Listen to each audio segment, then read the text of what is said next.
All righty. I'm sorry. Let's see. I hope. Can you hear me now? All righty. I had a senior moment, and I've just been talking, and I didn't cut my mic on. So you all forgive me. Thank you for letting me know that there was no sound. And so I prayed already, and I'll go back over some of what I said, and that is that today is November the 2nd.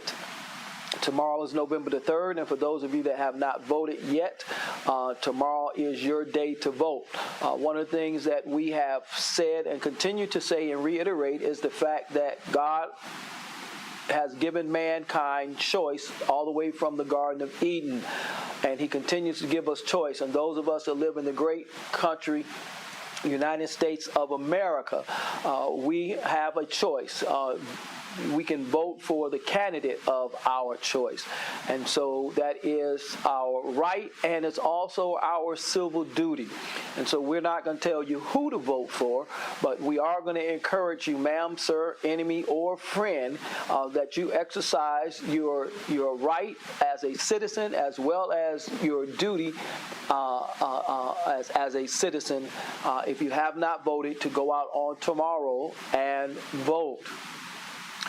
With that, we're going to move on. I'm going to show you the URL for the Catholic Encyclopedia that I think I promised on last week, that will validate the information that we have been sharing with you about the popes. It's a very large and in-depth encyclopedia for the Catholic Church that is online, and so we will show you that URL. We will also, I'm going to talk about something in just a moment after we get through our disclaimer, and then we'll get into the lesson.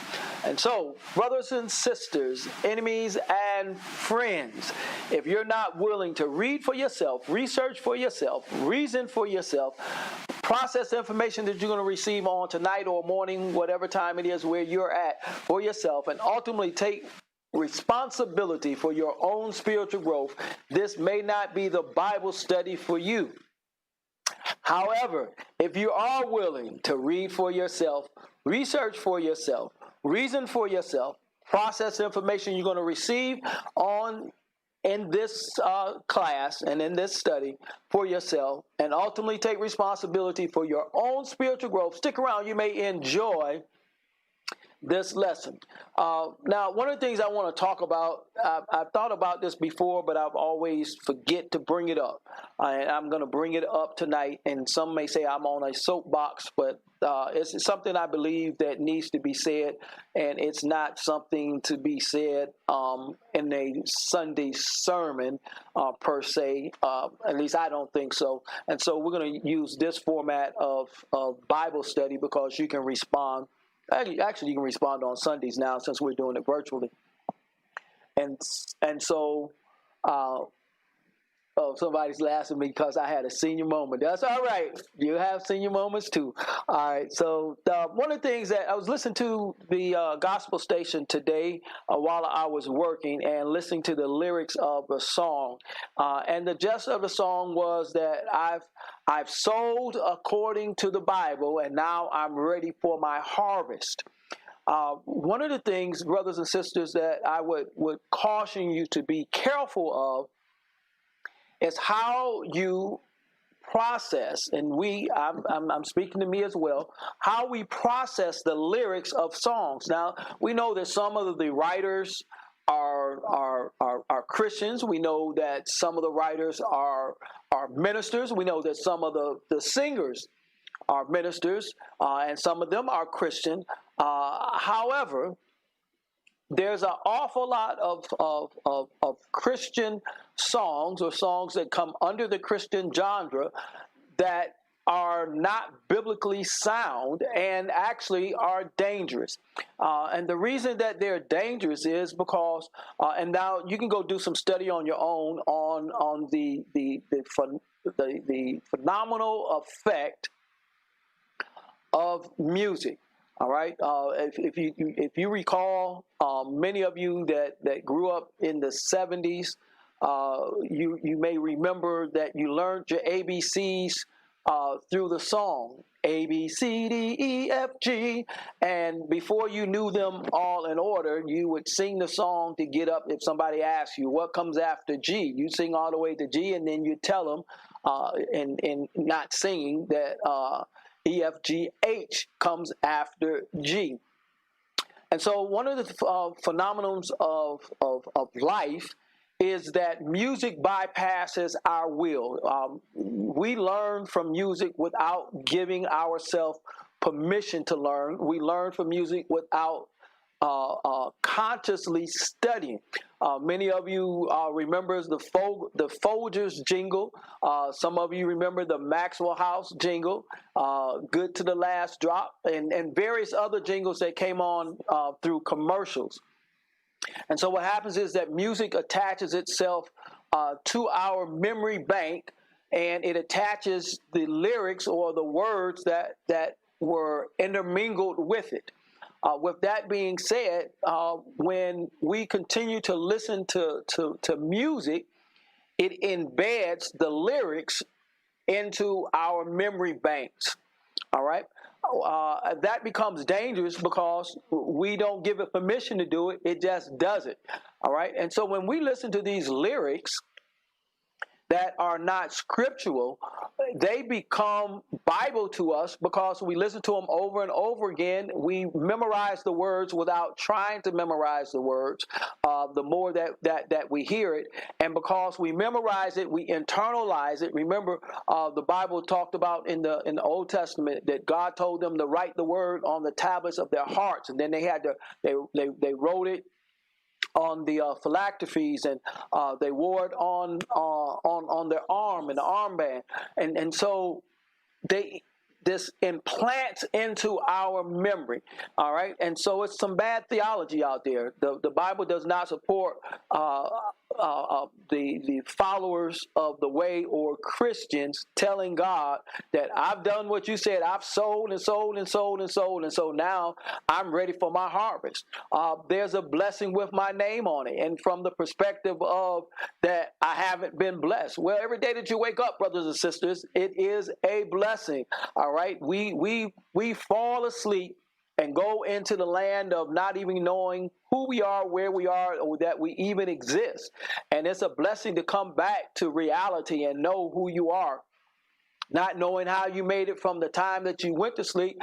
And if I'm quite frank and honest with this, most of us have no clue of the exact time that we went into that state. So to come out of that state is a blessing. To be able to experience the air that God gives us to breathe is a blessing. To be able to stand up on your feet one more time is a blessing. And so God has continued to pour out his blessing. Somebody says that it rains on the just as well as the unjust. And so God's blessings are showered on those that are followers and those that are not, those that are Christians and those that are not. And so his blessings are constantly with us. And if we take on a mentality that a blessing means that I got something financial, or a blessing means that I got something materialistically, I got a new house, I got a new car, I got a new suit, I got a new stove, then our theology then is wrong. And so I want to caution you, I've been wanting to say this for a while, is that while many of these songs have, really good tunes, they have really good tunes. They have good hooks, and they attach themselves to our brains very quickly. And we hear the song, and we know the words, we know the lyrics to it, or we don't even have to hear it, and it just pop up in our head, and the tune or the lyrics. And so it's very dangerous. We have to be careful about what we allow our eye gates to see, and we have to be very careful about what we allow our ear gates to hear. All right, and so what I'm saying is that we need to filter the lyrics of the songs that we listen to and see that they really line up with the word. I believe that it's actually more dangerous listening for a Christian to listen to a a so-called Christian song that has bad theology than it is for a Christian to listen to a secular song. Because the secular song, you know where it's coming from. But when we take on a Christian song, the lyrics to be the theology, it becomes more prevalent, or can become more prevalent in what you accept or what we accept, over what we are taught by our pastors, over what we are taught in Sunday school, over what we are taught in Bible study, simply because it's lined with music, again, which is the only medium known to man that bypasses our will. All right. Well, I've said that, and so now we're going to move on. Let's see, do I have any other comments? And your comments are welcome.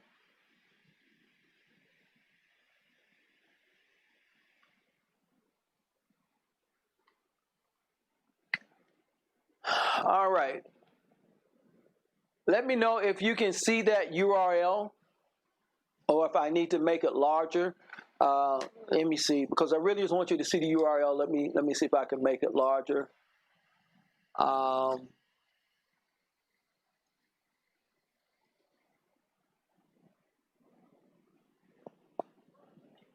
For those who may not be able to see it, it's https://www.catholic.org/encyclopedia. All right. Again, and most of your browsers, you can just put www.catholic.org/encyclopedia. And if that doesn't do it, if you forget that, then just Google Catholic Encyclopedia Online. All right, Catholic Encyclopedia Online. And then, as you can see here, it goes through the alphabet. They have their advertising on it. And the information that I have been sharing is contained in detail. All right, it's contained in detail in this encyclopedia. And again, for those that may be joining us for the first time, we are going over the changes to Christianity by the different popes.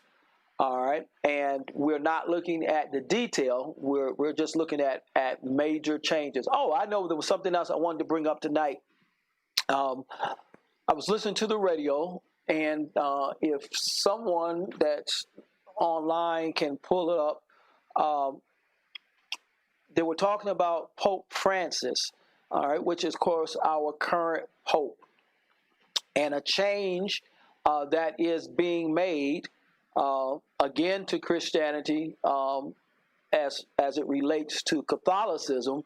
And oftentimes when changes are made in the Catholic Church, they may bleed over into the Protestant Church, or they may influence what happens in the Protestant Church. And so I was listening, and allegedly Pope Francis, I didn't have time to pull it up for myself, and so I will have to do research, and you'll have to research for yourself to validate it. And so I'm just going off of the information that I heard on the radio. But allegedly, Pope Francis came out in support of same-sex marriages or unions. And the questions were being asked, again, how would that affect the Protestant Church, and how does it affect the theology of the church? Now, let me get something clear, that I'm not bashing what he says or what he's supporting. I'm not bashing same-sex marriages. There are man-made laws that are against the laws of God, and so if the Pope comes out and supports same-sex marriages, which is against what the Bible says, all right, then would he also come out and support adultery? Would he come out and support fornication? These are acts in the Bible that are forbidden by God. They're acts that can be forgiven because they're sin like any other sin that you or I may commit. And so what does that say for us as Christians is that we can still support what we believe without agreeing with what the world does. I know people who are in same-sex marriages. I know people who have committed adultery. I know people who have committed fornication. I know people who have lied.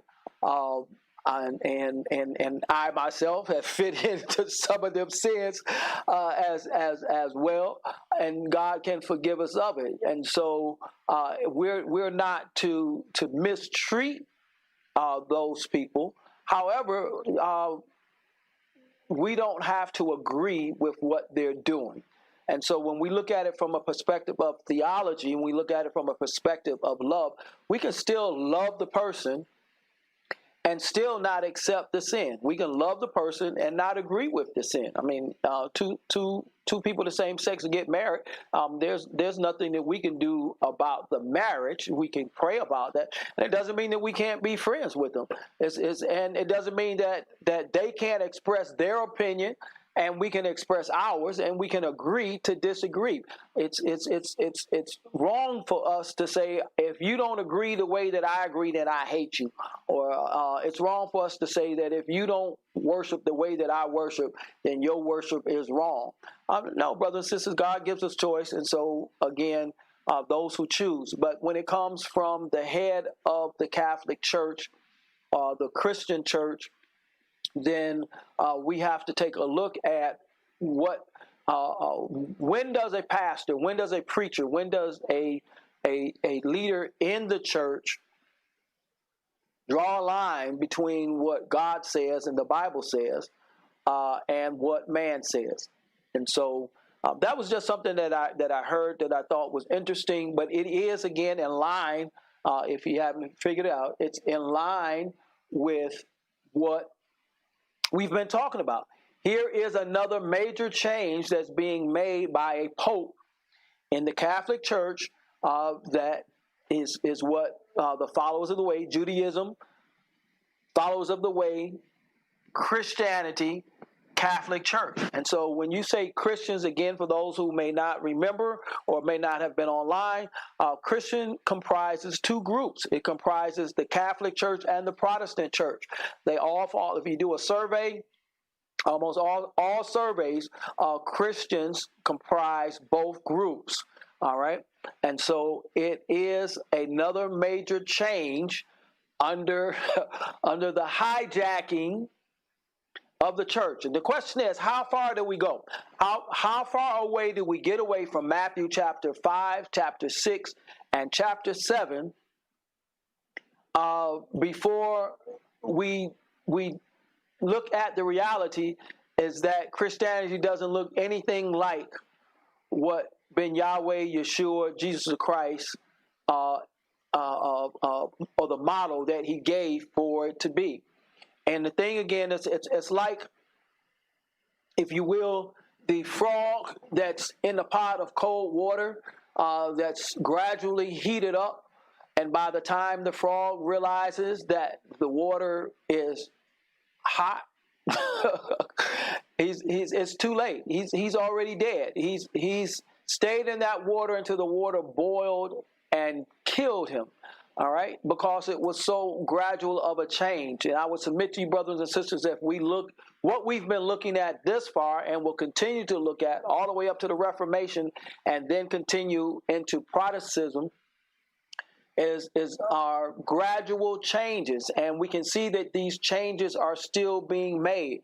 And the splits in the churches and these new denominations, they come from change from the original. And so we just continue to change, we continue to evolve until we get further and further away from the truth. Again, Ben Yahweh says, I am the way, the truth, and the life. We need truth. We need to know the way All right? And we need that spiritual life. We have our natural life, but we need that spiritual life.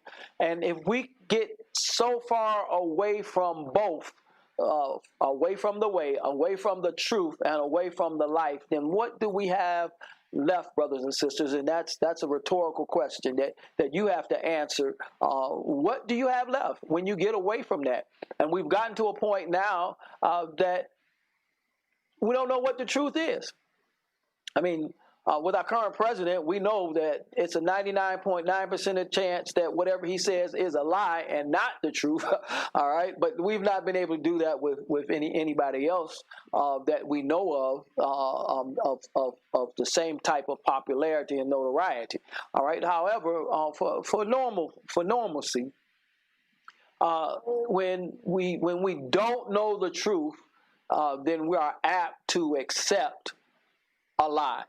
And when we don't know, when we've been told a lie to be the truth, when we receive the truth, we reject the truth. Let me say that one more time, because that is so important. I'm going to say that one more time.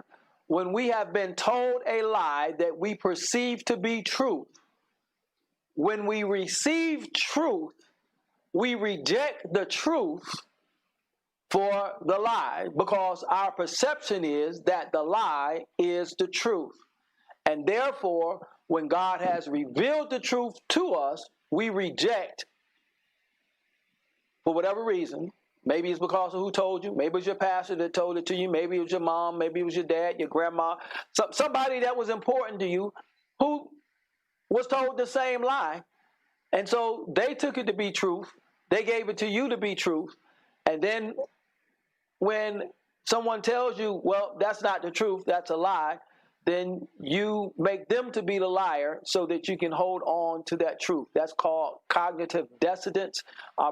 We can't process that. We have a problem processing it in our brains, and so we dismiss the truth. We won't research it and make a determination for ourselves because of how we learn it. And that's, brothers and sisters, is very dangerous, because once we receive the truth, whether you know it or not, whether you believe it or not, whether you accept it or not, God holds you responsible. All right? God holds us responsible when he has revealed the truth to us and we reject it. Then he holds us responsible for that truth. And we can't use an excuse that, well, I thought the truth was a lie and that the lie was a truth. The question is, did I not reveal the truth? And yes or no? Yes, he revealed it. Did you accept it? No. It's just that simple, brothers and sisters. All right, let's go back to our pick up with our popes.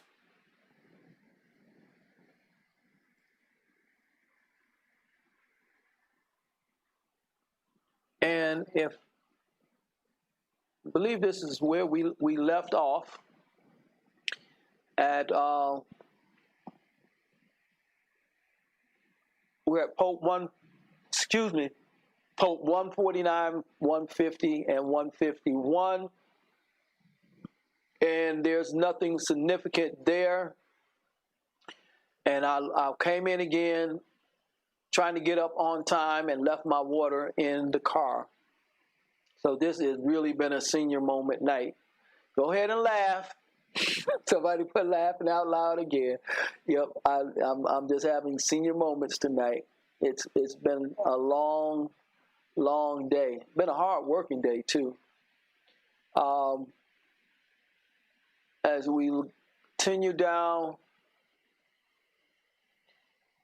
Saint Leo the Ninth. This pope was in 1054, mutual excommunications of Leo the Ninth and Patriarch of Constantinople, Michael Surrealis. All right, you all know that my pronunciation began with the East-West Schism. All right. And so here we have an excommunication of a pope. All right. So that's a significant event. But we don't know how much that changed Christianity at the time.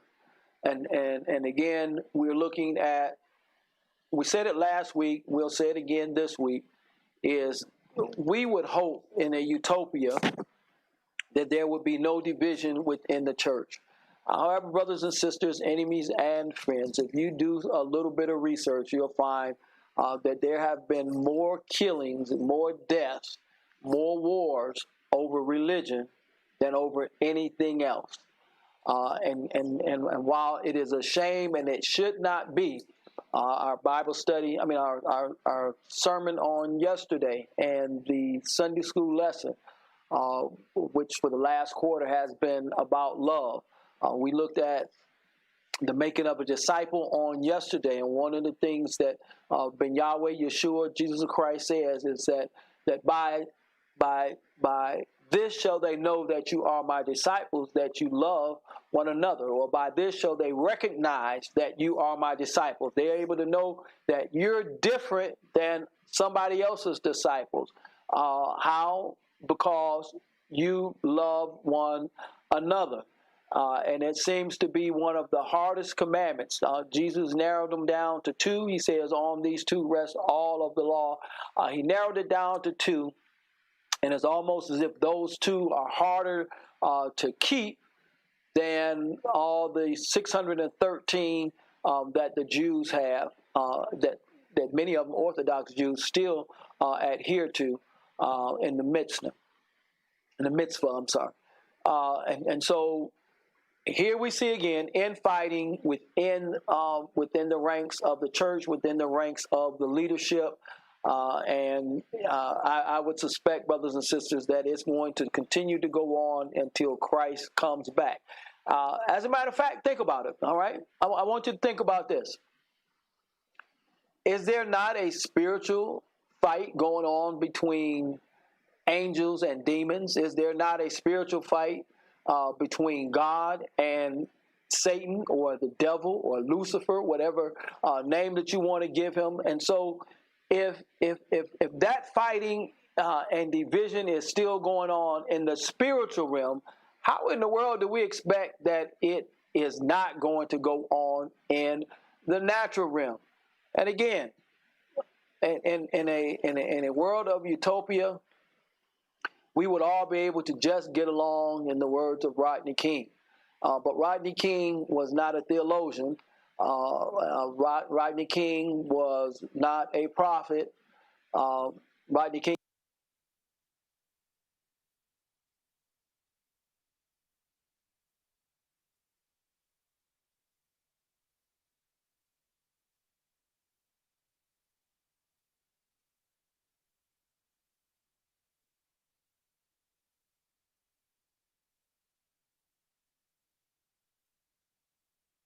the fellowship.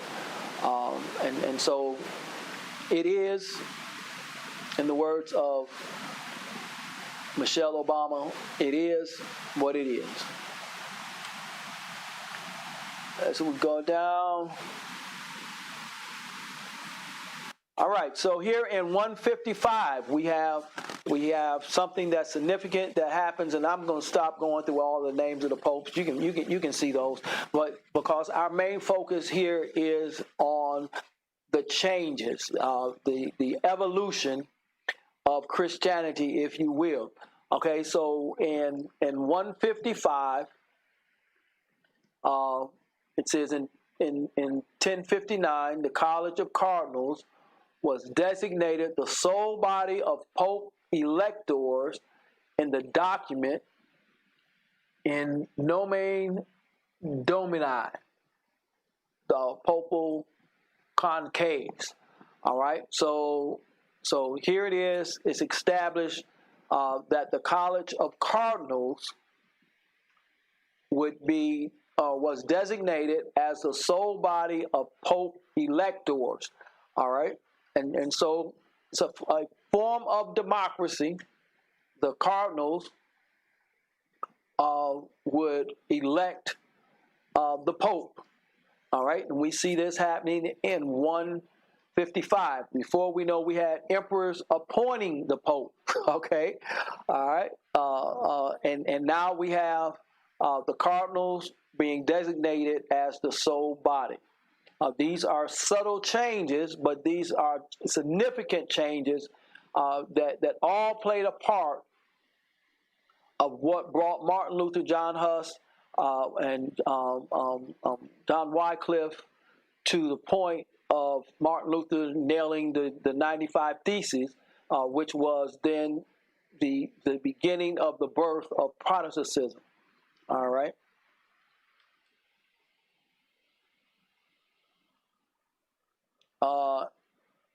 Italian in opposition to Pope Alexander II. Again, the infighting.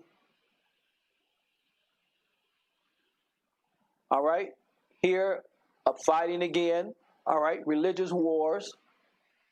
In 156, authorized the Norman conquest of England. In 1066, authorized. The Pope authorized the conquest. We're going to force some folks to do it our way in England, all right?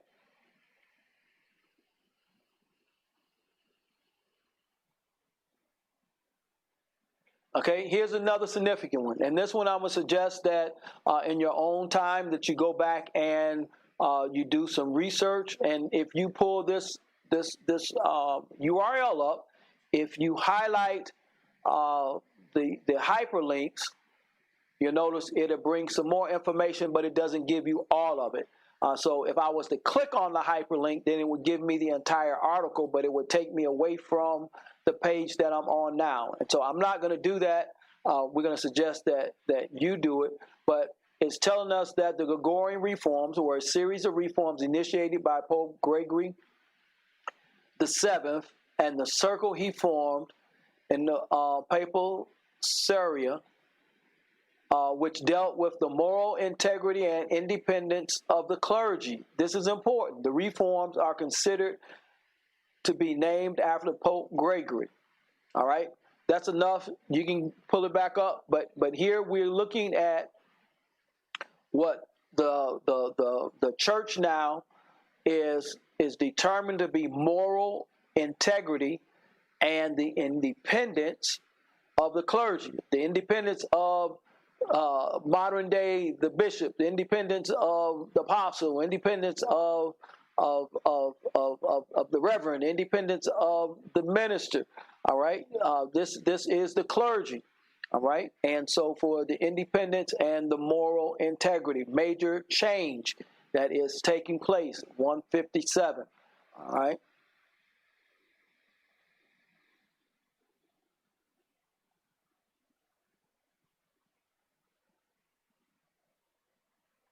And here in 158, Victor III, what we see here is called the Synod of 1087, condemning lay investiture. All right. And again, I don't have time to go through all of that. That's another one that you should look up. Look up what was the lay investiture. All right. And so you'll know what it was that he was condemning. Okay, we're getting more things that are significant. We're seeing more frequent changes to the church. We're looking at more frequent changes or more frequent steps or stages in the evolution of Christianity. Again, we're looking at a more progressive, and I'm saying the same thing. We're looking at a more progressive hijacking of the Christian religion. 159. All right. This Pope preached and started the first crusade. Members of the Order of Saint Benedict. All right. So he preached and started the first crusade. Some of you that remember a little bit of your history in school, you remember the crusades. And so here, this Pope started the first crusade.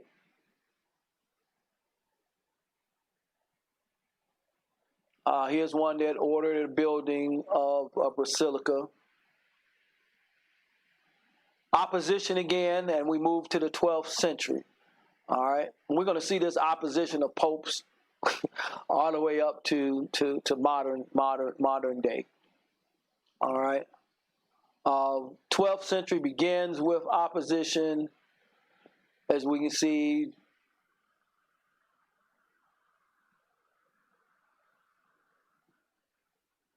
In 162, opened the first council of the Lateran in 1123.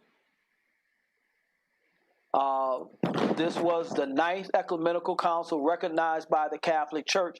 And each one of these ecumenical councils can be found in the Catholic Encyclopedia online. And again, as we've already stated, brothers and sisters, enemies and friends, is that you can go to and look at them online and see them in detail and what was discussed and what was changed and what they ratified and what they modified in each one of these councils. And so this will give you a detailed, all right, comprehensive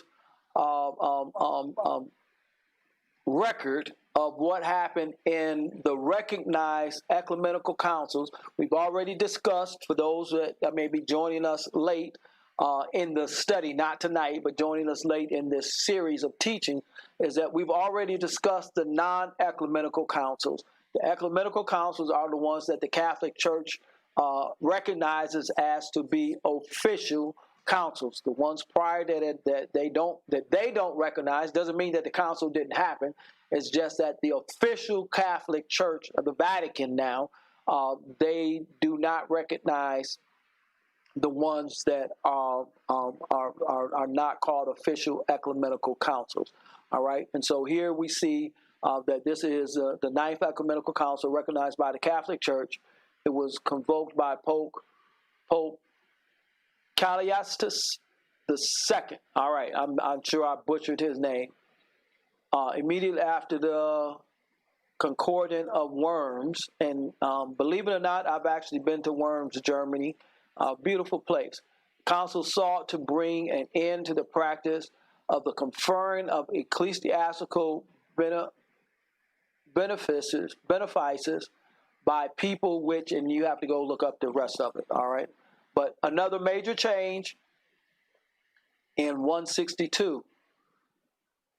And here we have, again, infighting. Remember I told you last week when we see on the number of the Pope, we got 162, and then we have another Pope who's in opposition. So, like I said, you may as well get used to it, just like we're used to the popes coming from Rome.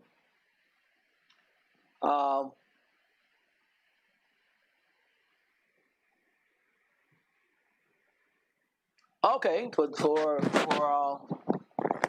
those that may be Masonic, then we see here that of the official approved the new military order of the Knights Templar. All right, which those that are Masonic, and you know what Knights Templar represents. It came out of the church, and so we see that this happened in 163. Okay, 163. All right. Let's look at the poor fellow soldiers of Christ and of the Temple of Solomon, also known as the Order of Solomon's Temple, the Knights Templar, or simply the Templars, were a Catholic military order founded in 1119, headquartered on the Temple Mount in Jerusalem through 1128. All right, and so this goes all the way back to the days supposedly goes all the way back to the days of Solomon. I want to help somebody that what these orders were back in the biblical days is not what they are now. All right, believe me. Excuse me, and I tell you that from experience. What they were in the biblical days and what purposes the purposes that they served in the biblical days is not the purpose that they serve now. nor do they represent the same thing that they represented in that day.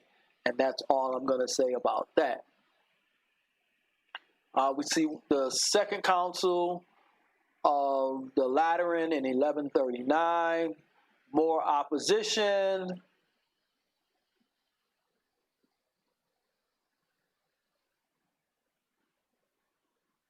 Second Crusade in 167. All right, so we saw the First Crusade.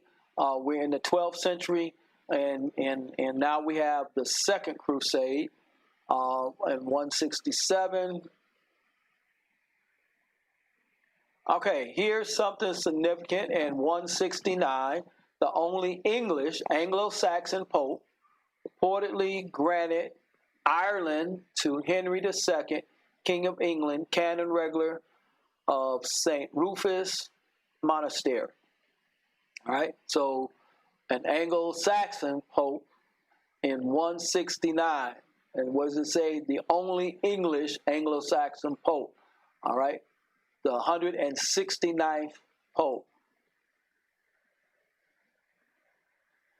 We have the Third Council of the Lateran in 1179. More opposition, more opposition, more opposition.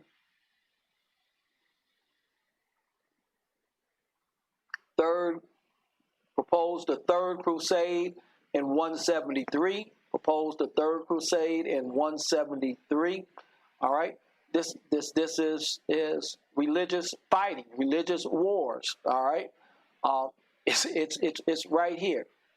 As a matter of fact, when we look at the children of Israel coming out of Egypt, and I like to say this for those who do not know it, Egypt, which is in Africa, was a blessing for the African Hebrew Israelites or for the Jews before it ever became bondage. If you go back and you read the stories, you find that Joseph, who had gotten what appeared to be a raw deal, was sold as a slave. He went and ended up in being a servant to Potiphar. He was pursued by Potiphar's wife, and Potiphar's wife, to save face, cried rape, and he was put in jail. Could have been killed. So we look at the providence and the hand of God.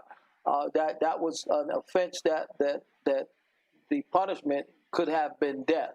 And so he's put in prison, tells the dreams, interprets the dreams of the cupbearer and of the baker. One dies, and the cupbearer the baker dies the way that Joseph predicted or interpreted. The cupbearer gets his job back. Joseph tells him to remember him. It's 2 years before he remembers, and it's Pharaoh has dreams, and then he remembers that Joseph could interpreted dreams, and Joseph comes and interprets the dreams, and then he gives advice after he tells Pharaoh what the dreams mean. 7 years of plenty followed by 7 years of famine. And it's from that he tells him what to do, and makes a suggestion that he finds someone that can be in charge, and Pharaoh puts him in charge. So he becomes second in charge only to Pharaoh of all of Egypt. All right. And it's because of when the famine hits that his father sends brothers to Egypt to come and get food, come and get grain, because they heard that's where it was at, due to the wisdom of Joseph. And so eventually we know what happens. If you don't know what happens, read the story, but eventually what happens is that he sends for his father, and at 70, the first 70 to come to Egypt, that was the beginning, that were Israelites, because we know that Jacob's name was changed to Israel. So these were relatives, and the sons and the grandchildren of Jacob, and the wives all come to Egypt and go to Goshen. That's where Pharaoh allows them to go.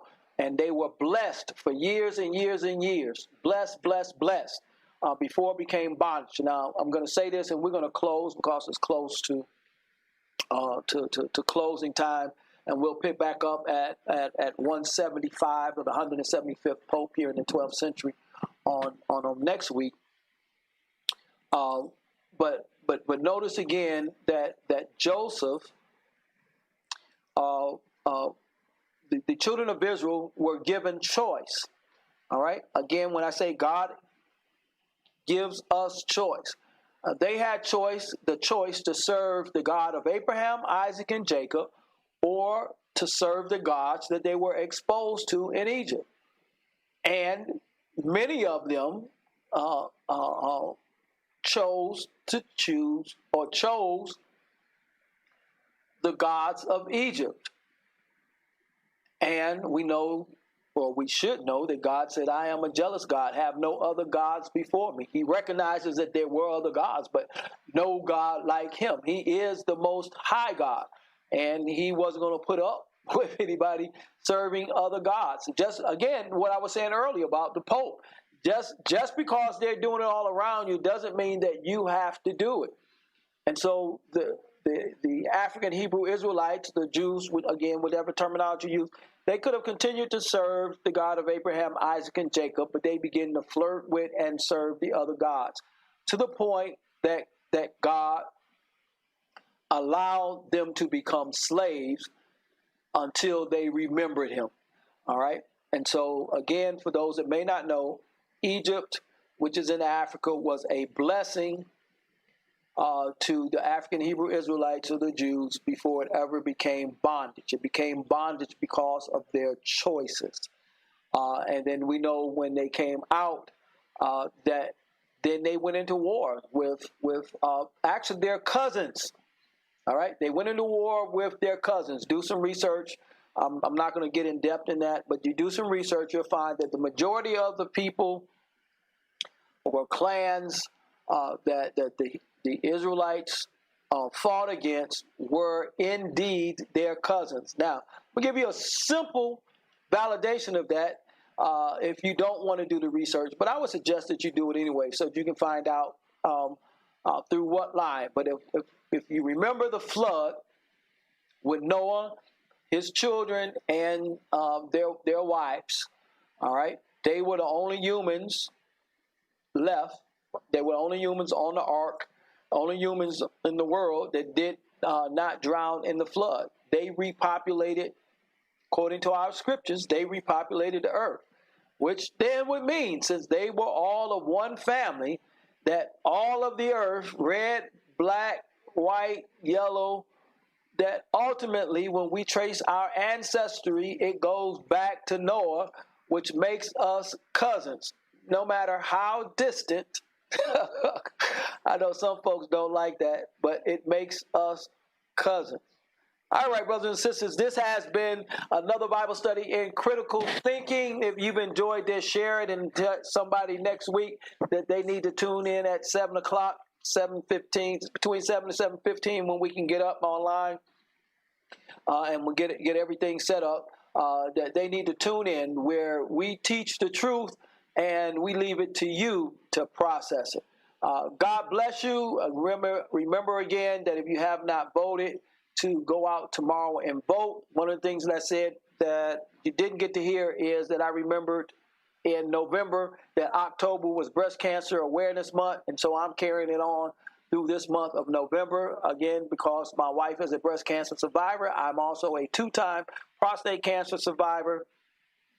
And so we know that while cancer does not have to be a death sentence, especially for early detection, which can be key, that there are many that we continue to pray for, we empathize with, and we also sympathize with that have lost loved ones as a result of cancer or due to complications caused by cancer. And so we know that their void is very real.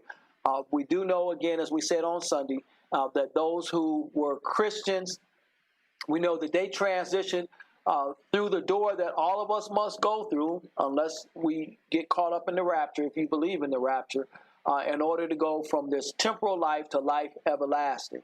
But the void is still there. So we pray for them and the grief that they may re-experience every year on the anniversary of the transitioning of their loved one. With that, may the grace of God, the sweet communion of the Holy Spirit rest, rule, and abide with you and I, henceforth and forevermore, in the name of Ben Yahweh, Yeshua the Christ. Be safe. COVID-19 is still on the rise. Deaths are on the rise.